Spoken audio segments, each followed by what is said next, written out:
Anda kembali bersama kami dalam Prime Time dan kita masih bersama dengan Yunarto Wijaya, Direktur Catra Politika. Mas Toto, kembali lagi tadi, kalau kita membahas apakah 2024 ini atau yang terjadi di 2014 ini akan terjadi di 2024, yaitu antara darah biru dan juga elektabilitas. Karena kita lihat ada calon atau nama lainnya yang kuat nampaknya secara elektabilitas.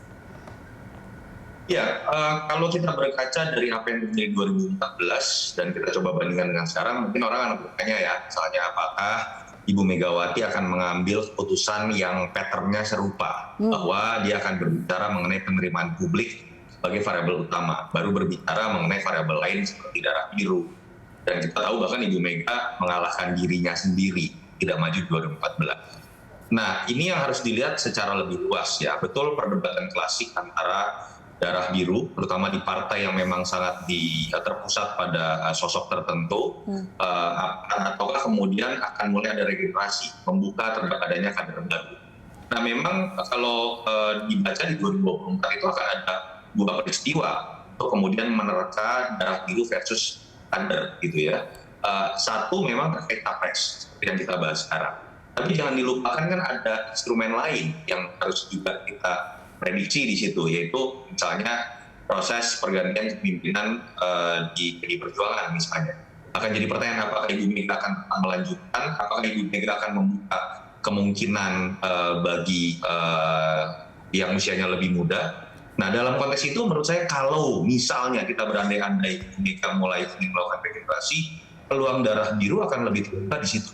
Termasuk Mbak Puan gitu ya, yang memang sudah teruji menjadi ketua DPR, ketua fraksi, dan lain-lain. Sementara untuk proses pencapresan, saya pikir Ibu Mega akan melihat faktor lain, penerimaan publik tadi. Dan di situ memang harus diakui nama Ganjar saat ini survei tertinggi. Tetapi balik lagi, kita kan harus melihat dalam 3 tahun ke depan, apakah perubahan akan terjadi atau tidak? Apakah Ganjar akan tetap tinggi?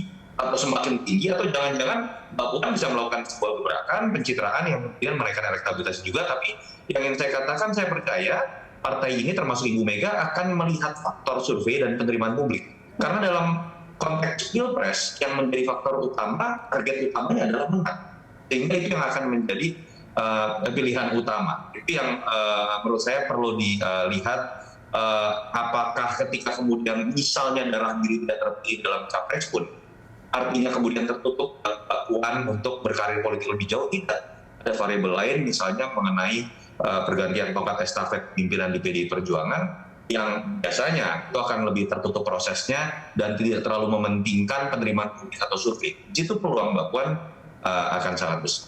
Oke, baik. Nah, tadi terkait nama Ganjar Pranowo sendiri, Mas Toto, Anda melihat terkait dengan namanya yang menyalip Mbak Puan sendiri dan elektabilitasnya tadi, kita masih menunggu 3 tahun ke depan akan seperti apa pergerakannya.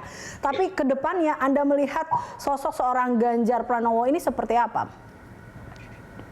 Ya, Ganjar Pranowo ini sebetulnya kan diuntungkan oleh perubahan perilaku pemilih yang sebenarnya terjadi mulai 2012 ya. Dulu kita bicara mengenai tanda kutip seperti kepemimpinan nasional ini merupakan jatah bagi para bangsawan politik. Dia cucu pendiri apa, pendiri ormas terbesar, dia cucu proklamator, dia kemudian memiliki darah biru. Tapi belakangan yang kita lihat kan ada hasilnya yang muncul nama-nama itu lagi ke pasar reformasi. Tapi setelah kemenangan Jokowi di DKI Jakarta mengagetkan dari bukan siapa-siapa, kadernya pun bukan pengurus pusat DPP misalnya, ini membuat orang kemudian mulai melihat ada aspek meritokrasi yang harus kemudian diutamakan. Rekornya seperti apa, bisa kerja atau tidak. Ditambah dengan situasi sekarang, situasi pandemi, orang lebih konkret lagi ketika berbicara memilih pemimpinnya, entah di pilkada ataupun di pilpres ataupun partai, mana yang punya kontribusi konkret buat saya untuk bisa menghadapi situasi sulit. Itu yang menjelaskan kenapa kalau kita lihat dalam survei-survei yang ada, nama-nama yang ada selain Pak Prabowo ya, itu adalah nama-nama orang yang sedang menjabat, entah dia menjadi kepala daerah atau menjadi menteri, yang jadi uji track recordnya. Kalau kita lihat kan ada nama menterinya Sandiaga Uno. Kepala daerah mendominasi, kita bicara ada nama Anies Baswedan, Ganjar Pranowo, Ridwan Kamil, itu adalah nama-nama yang bukan ketua umum partai, bukan darah biru, tetapi kemudian memang sekarang bisa dipuji melalui kerja nyatanya yang akan membuat mereka berpeluang besar untuk menjadi calon capres 2024. Jadi Ganjar itu kita tempatkan dalam situasi itu dia diuntungkan oleh perubahan arus besar pemilih yang kemudian memang melihat aspek track record lebih besar dibandingkan sekedar jabatan ketua umum, apalagi something given seperti darah biru dan kebangsawanan politik. Tetapi apakah seorang bangsawan politik tidak bisa kemudian menjadi seorang capres? Tidak juga. Mbak Puan kan punya jabatan ketua DPR.